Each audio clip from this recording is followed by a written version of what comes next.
Alright guys, just a little bit of Friday entertainment for you. So this is from a lecture from Phil Schneider back in the 90s. And he's basically one of the guys that helped me to understand a little bit about dumb defense underground military bases.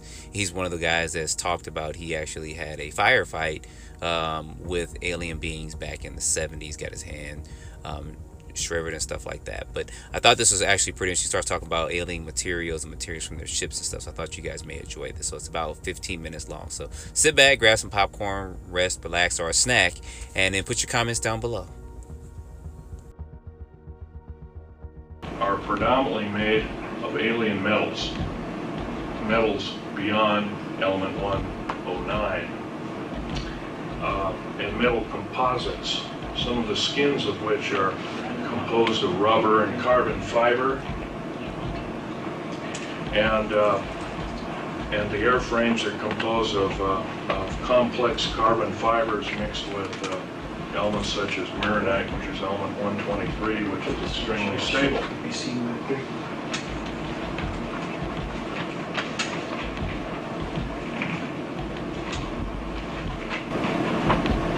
I just kind of slapped this together. It's not quite as professionally done as these, but this was in Saudi Arabia. But at that time they had 58 of these. This was half the fleet. And I'll give you a few statistics that these aircraft do. First of all, it's got a radar absorbing material. That's the coal black coating. It's a type of a, and in a while I'll get out some alien artifacts for you, some metals and some of the doping or painting that drips off of this when the aircraft is heated up to a white hot condition. And anyway, these are specially hangared. They have to be kept cool. They have to be kept at a temperature of 60 degrees roughly when they're not moving. There's faceting on the edges. Faceting is a scalenohedral crystalline form. It's a crystalline form that predominantly does not occur on planet Earth, and is an alien, once again, alien technology that has been adapted to Earth-type or terrestrial-type technology. These ideas were first thought of in Soviet Russia, and later they were adapted. They couldn't use that particular kind of thing in the early 70s, and so one of their scientists defected, came over here and started to work immediately with Lockheed.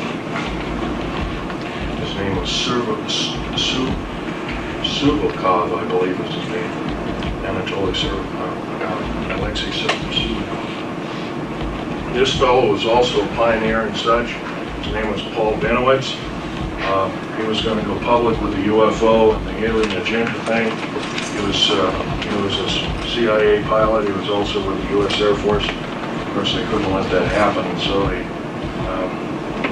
stuffed him in the trunk of a car one night, took him off to a mental institution, and made him into a mental vegetable. He can't even write his own name today. If it wasn't for a brother who spent $1 million and a sister looking for him, he'd probably still been rotting away in some institution somewhere.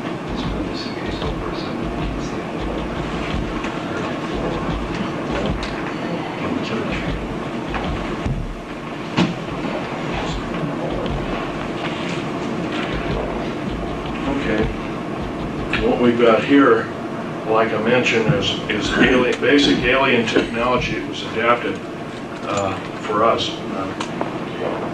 Paul Benowitz, once again, he developed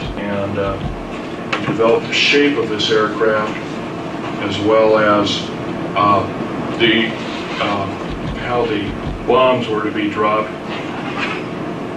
He was also into other projects through Los Alamos. This is in Saudi Arabia, and I'll tell you a few statistics about this during the Gulf War. Would you like to borrow this? No, sure. Thank you.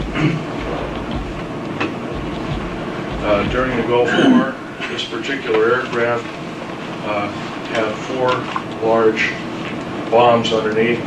They were called smart bombs, cruise missiles, and also rockets and machine gun fire Vulcan cannon style, but even more advanced than that. I don't really know quite about that. There was one pilot that sat in here. He literally had to be crammed in, actually right up in here. They had to literally wedge him in there, and took a certain weight and size of individual in this aircraft.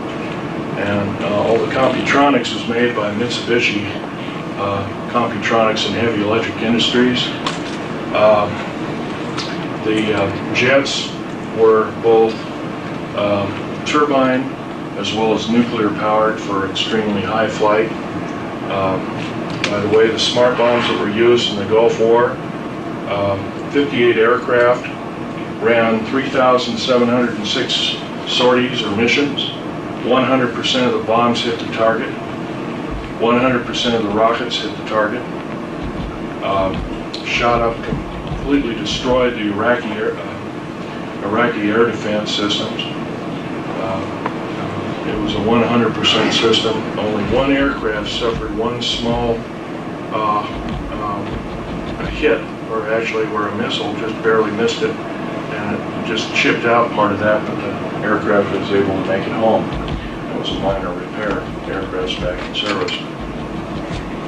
But anyway, now there's some 179 of these built. They're building about one every other month, thereabout.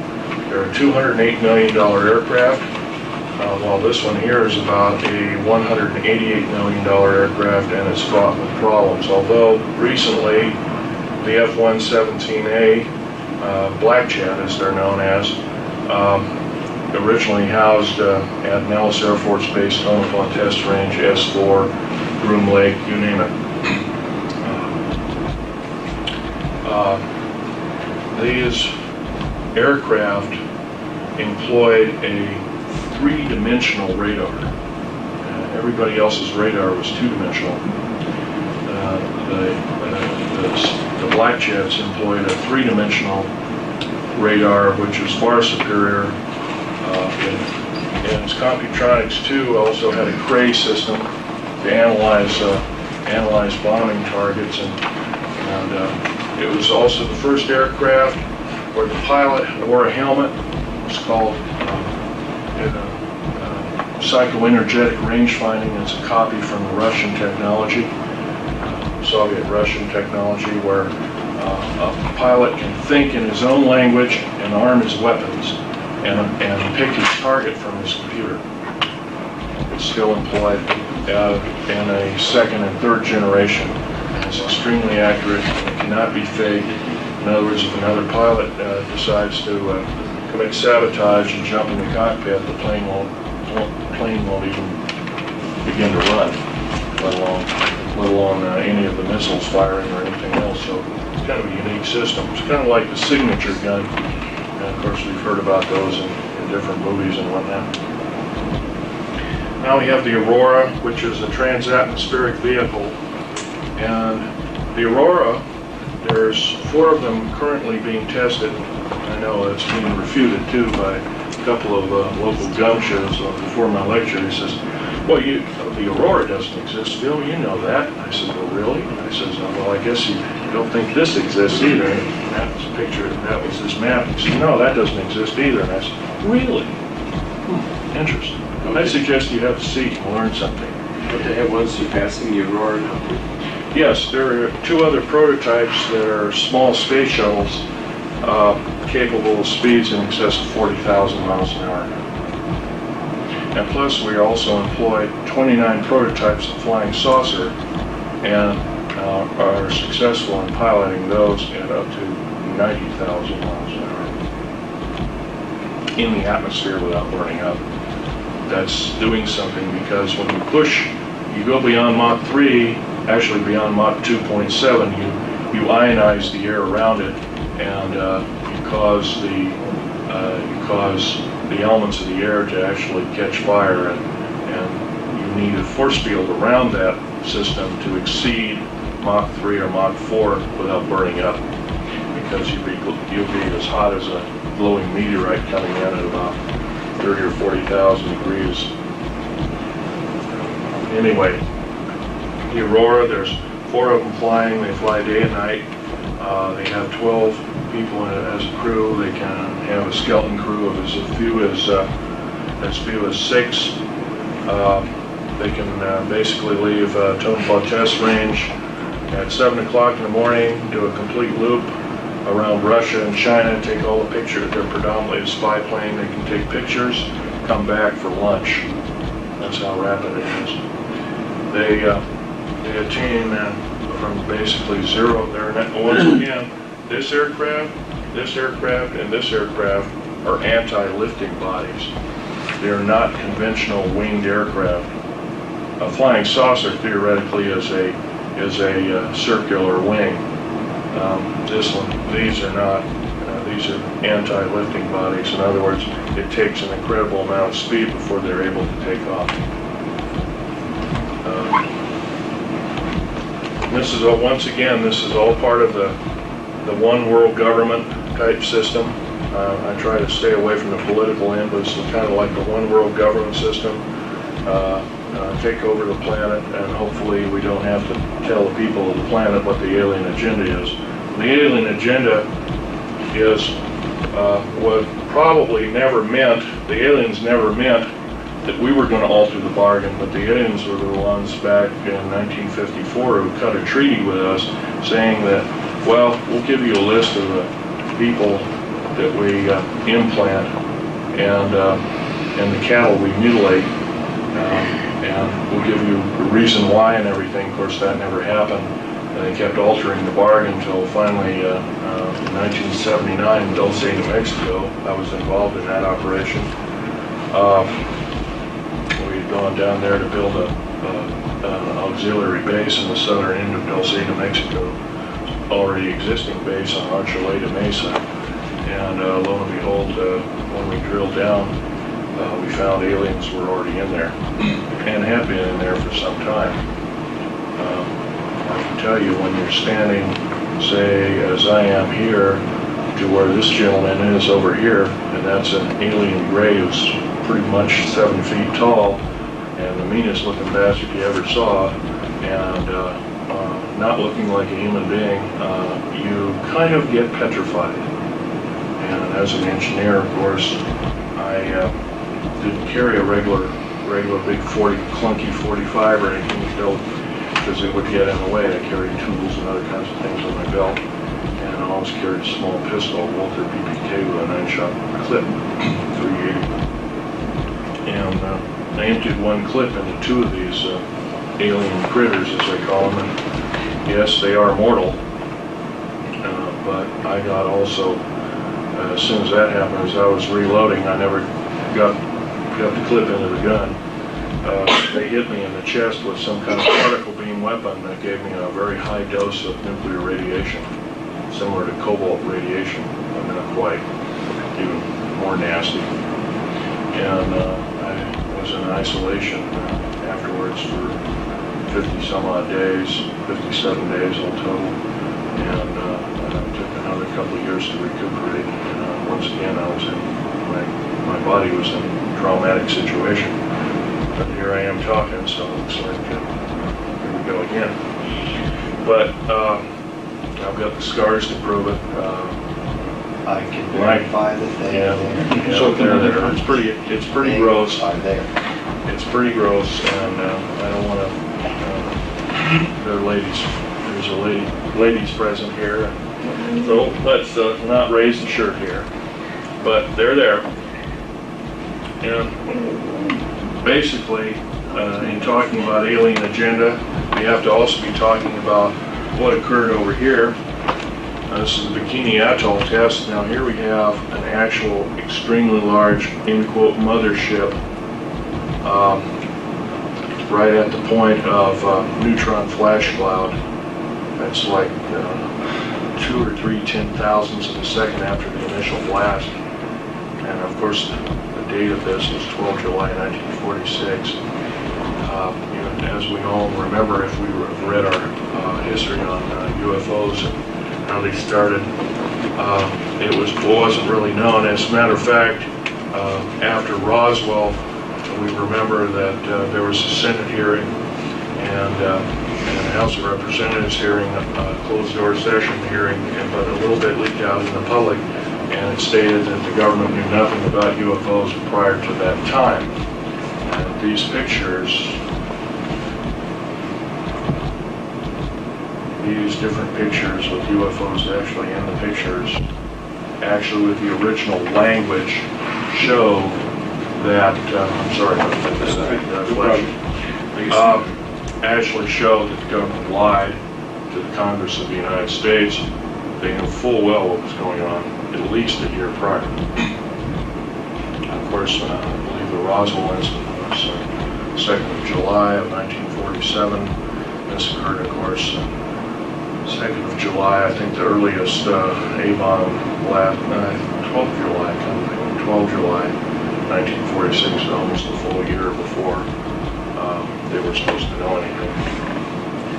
And here we have these streaks, and these are the classic discs that have all been pictured like this. Kind of look like the Top Hat series, as I call it. And of course, they're kind of a coal black kind of thing. Of course, some of them have a radiant, atomic propulsion systems underneath it. Those streaks have all been confirmed as being just that.